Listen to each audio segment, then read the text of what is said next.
Good morning, everyone.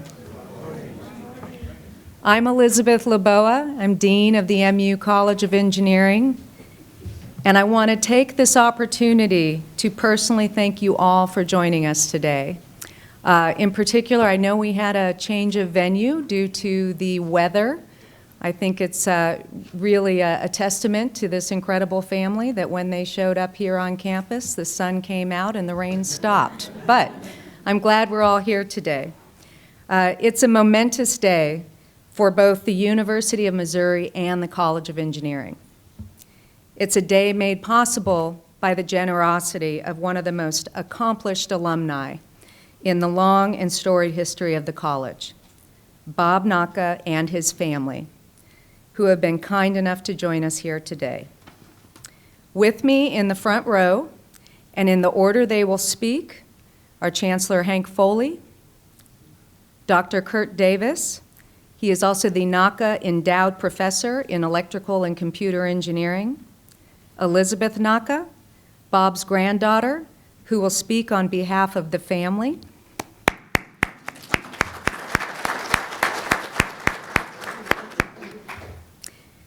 And of course, we have a number of incredible other members of the Naka family.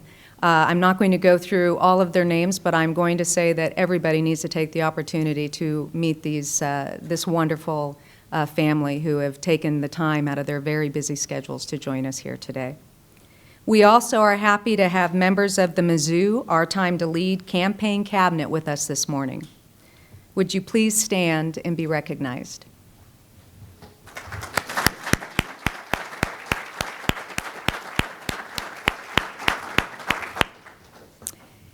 As I approach my first anniversary as dean, I can't help but be proud and excited about the great things happening at the MU College of Engineering.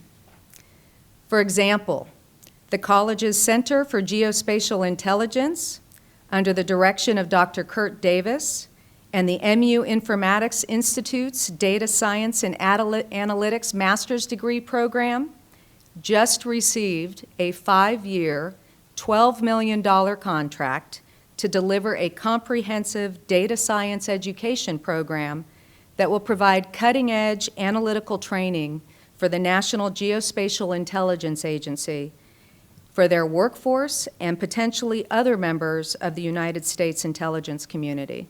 And Kurt, I'm going to pause for a moment. I think we are the only university, and are there multiple other universities in the country that are claiming this type of contract? It was a competitive request for proposal, and we won. So we are the only university in the country to be able to offer this to our National Intelligence Agency. Additionally, the extensive Lafferty Hall renovation project remains on schedule for a December completion, and I will take this opportunity to invite you all to the very exciting December 15th ribbon cutting ceremony. The project is going to provide necessary and really amazing updates to laboratory space for researchers and classrooms and study spaces for our students, or who I like to refer to as the next generation of engineering leaders in this country and in the world. In the coming months, the college also plans to make numerous key faculty additions, quite a few actually, close to 40 to 50 that we are looking at as joint hires to focus on our strengths in educating engineering leaders, biomedical innovations, big data analytics, and sustainability in the areas of food, energy, water, and smart cities, taking advantage of the unbelievable interdisciplinary strengths and the comprehensiveness of this university by doing joint hires across not just engineering, but multiple other colleges and schools on the campus. At this time, I'd like to introduce our next speaker, and a brilliant engineer in his own right, Chancellor Hank Foley, to share some more exciting news.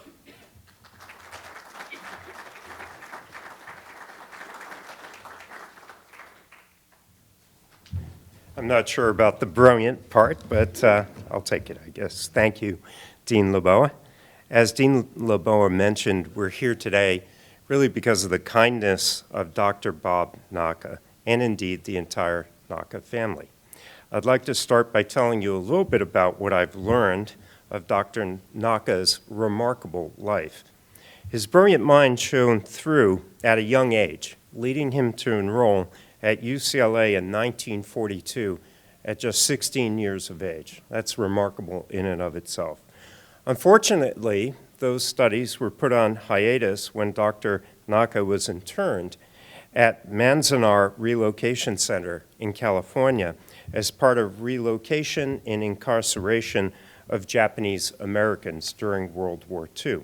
Now, interestingly, after his release, he didn't let that stop him.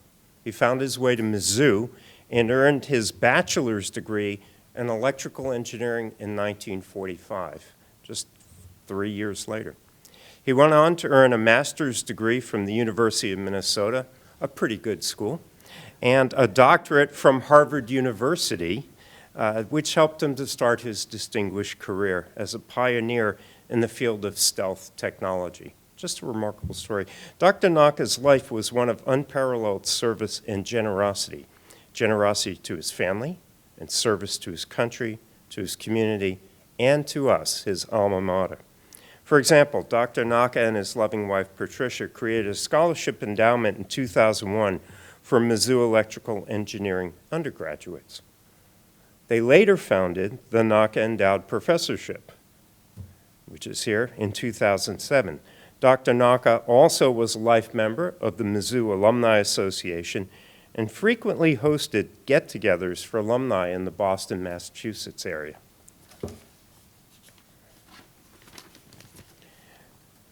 For his career accomplishments and unwavering support, Dr. Naka earned a Missouri Honor Award in 1971 and an honorary doctorate in 2008. The Naka family's legacy of generosity continues today. I'm happy to announce that in recognition of a very generous gift from the Naka family, Engineering Building West will now and forever be known as the F. Robert and Patricia Naka Hall.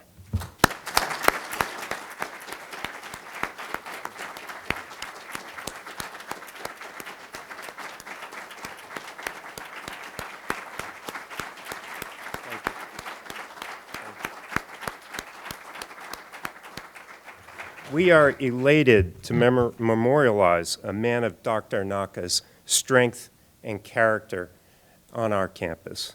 I could think of no better person to honor in this way by renaming one of our primary engineering education and research buildings after him. I'd like to thank Dr. Naka and his family for their enduring support of this institution. Now, to speak more about Dr. Naka's lasting impact on science, I'd like to introduce someone who is actually a brilliant engineer, and that is Professor Dr. Kurt Davis, the Naka Endowed Professor in Electrical and Computer Engineering. Kurt, would you come up?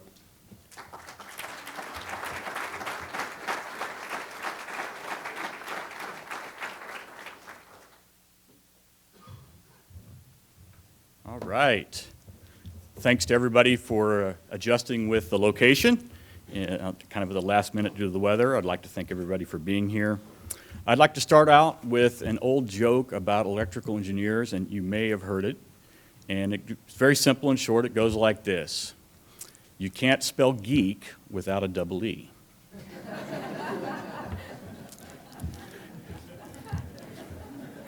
Even though I am a self-proclaimed and admitted geek, my father instilled in me a great appreciation for U.S. history.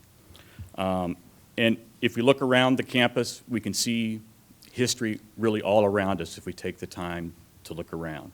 And as an example, in Jesse Hall, the tombstone of Thomas Jefferson, one of the founding fathers, author of the Declaration of Independence, is located there, given to the university by his family.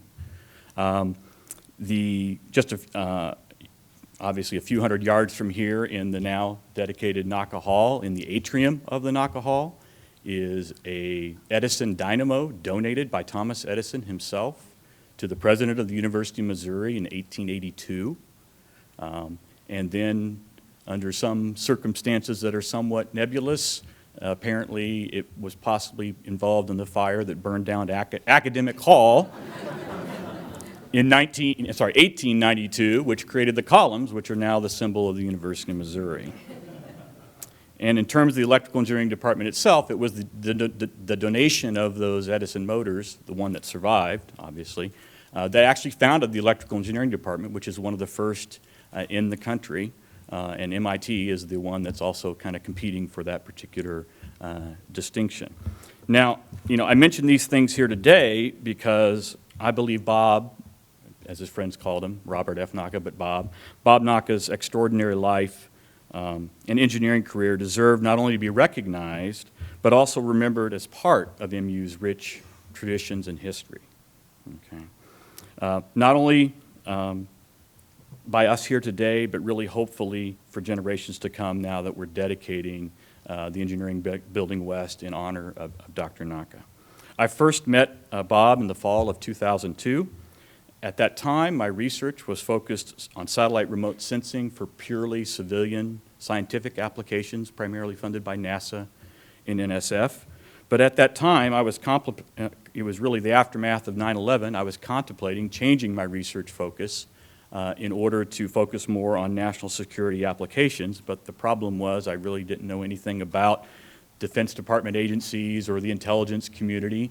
And so I sat down with Bob on one of his campus visits here that he regularly made, and he spent several hours with me just going over the history of the various Defense Department agencies and the intelligence community that he'd worked with for many decades, which was very helpful to me when I was considering actually founding the Center for Geospatial Intelligence. And so that was back in 2002. And so that was very helpful to me. And over the years, I've had, the opportunity, as Bob has visited campus, to have many more detailed technical conversations with him, some of them which were classified because he still kept his national security credentials when, even though he was retired, he never really actually retired. He kind of was always involved in stuff, even after he was not as active as he once was.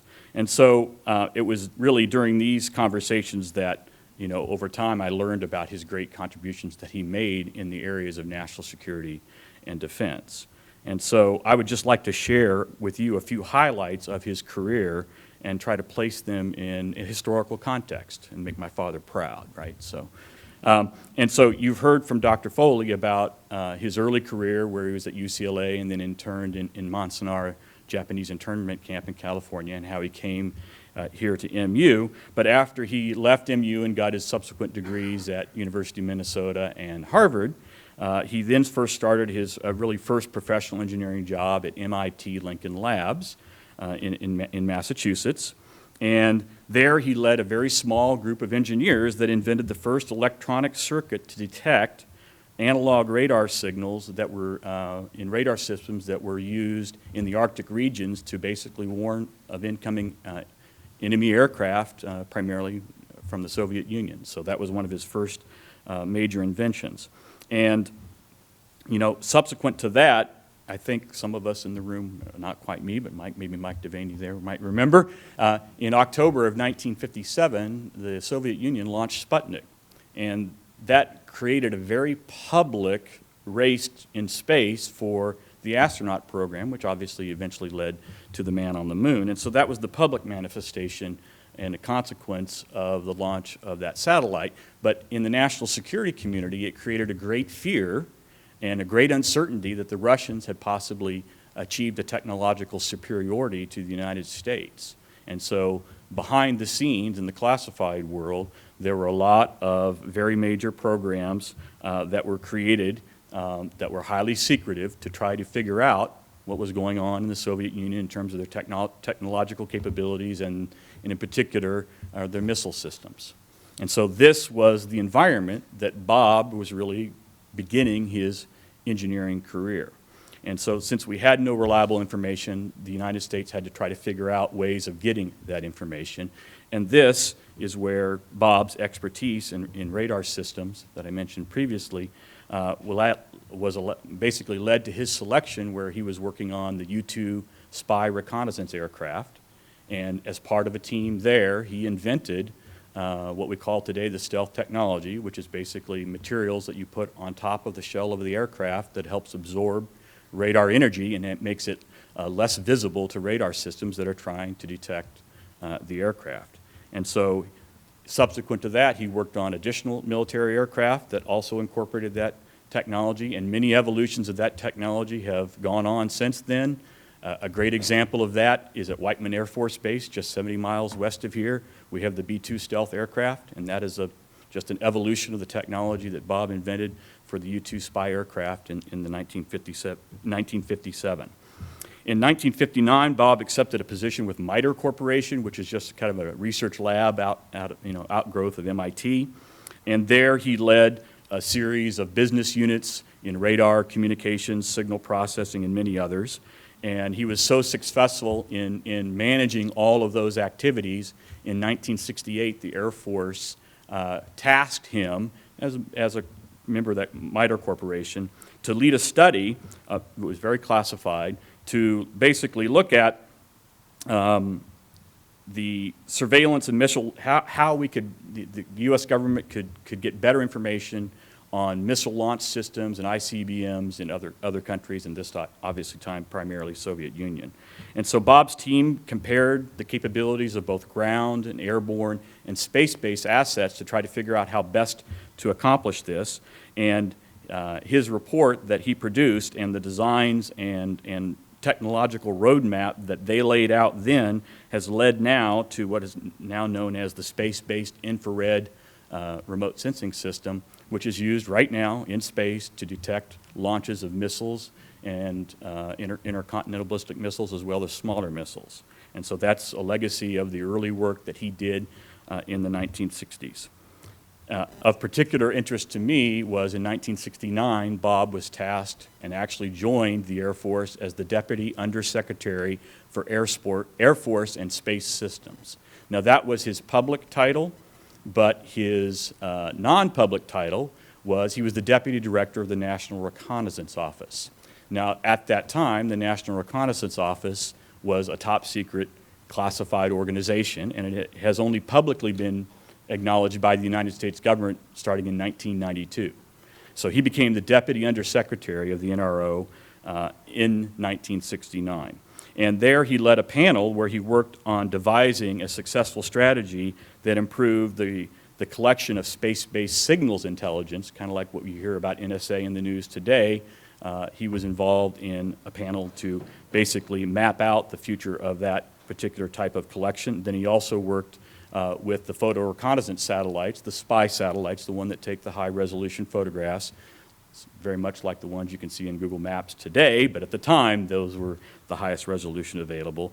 And he made significant contributions that allowed the satellites to stay on orbit longer so they could actually take more photographs and return them back to the Earth. Now, he left NRO in 1972, and he went on to have a very distinguished career in both government and industry. He became the chief scientist of the Air Force for a number of years. In 1997, he was elected into the National Academy of Engineering. I actually have the dedication of his election, and it says right here, for the development of national security systems and for contributions in materials and sensor technologies for advanced military systems. So that was his transcription or election into the National Academy of Engineering. Bob's life and career from government-forced imprisonment, as Dr. Foley discussed, to stealth technology pioneer and deputy director of the NRO happened within a 25-year period of time. Okay? At the outset of his life, he was a perceived threat to this country and completely distrusted and imprisoned. But through the kind efforts of some of his fellow countrymen, he was given a reprieve, and an opportunity began again here at the University of Missouri. Bob seized that opportunity and in a very short time became entrusted with the greatest secrets of this country, okay, during the height of the Cold War. Through this, he demonstrated great personal strength, perseverance, and a high degree of intellect, engineering skill, and adaptability, and also willingness to work with others, because some of the things he accomplished, he worked as a leader of a team. And we try to teach about engineering leaders here at this university. And so these were all, contributions he made in support of national security from the beginnings of when he was actually imprisoned by our own government. I found this direct quote from Bob that I would like to share with you that just kind of describes his mindset during that period of time of his life. I'm going to start quoting right now. He says, "What made me work for the government that had deprived me and my family of my civil liberties? The issue was survival, not bitterness. America is the only country I had and I knew. I had to succeed." Bob was a great human being. He was very kind, very generous. His family has been very generous, and his personal sacrifice and service to this country should never be forgotten. It is only fitting then that the building that houses the electrical engineering department here at MU, where he restarted or rebooted his engineering career, be named in his honor, and I hope that in doing so, future generations of faculty, staff, and engineering students to come will appreciate Bob's story and life as much as I do. Thank you.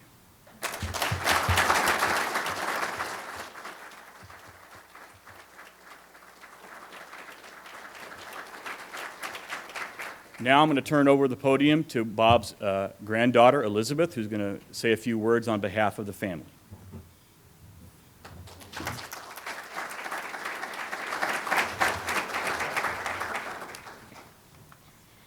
Dean LeBoa, thank you for the honor of speaking at the naming ceremony for Naka Hall, and thank you faculty, campaign cabinet, student body, and press for attending. My name is Elizabeth Naka, and Dr. F. Robert Naka was my grandfather. In 2009, I attended an awards ceremony where my grandfather was recognized by the U.S. Air Force as a space and missile pioneer, and during the ceremony, he was the second person to receive the award, and he promptly grabbed the microphone and spoke for 10 minutes, and once he finished, the first man to receive the award said, "Hey, I didn't know that we were allowed to speak," and then gave us another 10-minute speech. Luckily for you, the gift of gab was not passed on to me. I will be brief. As many of you know, my grandfather was moved to Manzanar relocation camp under Executive Order 9066, which was signed in 1942. 120,000 people, 2/3 of whom were American citizens, were moved from the Pacific Coast to the interior of the U.S. Strictly based on their ethnicity.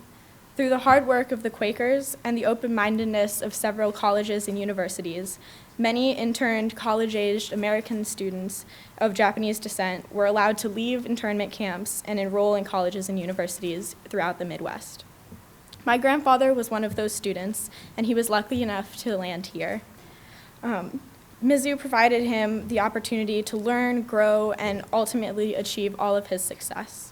While the executive order to intern people based on race was a one-time event, I hope, the prejudice and bigotry that was behind it still remains. And unfortunately, I can think of many examples of this.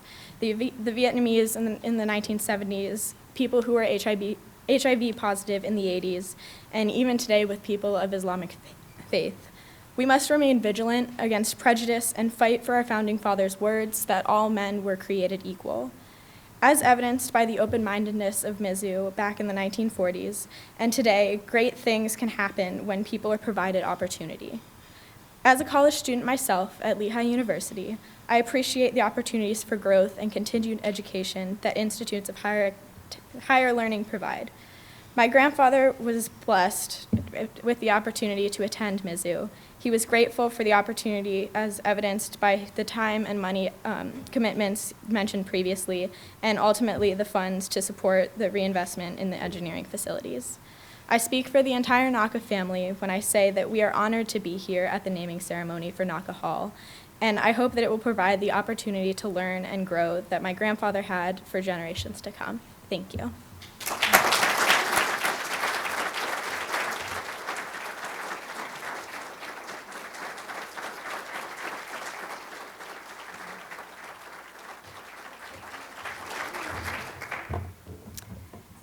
What an incredible history. What an incredible man. Thank you, Kurt, for sharing that history, and thank you, Elizabeth, for those remarks. And the entire Naka family for continuing this tradition of generosity. I'm going off script, they're going to kill me. But this, I've been really touched by the remarks that I've heard, and I can't thank the entire Naka family enough for what you've done here.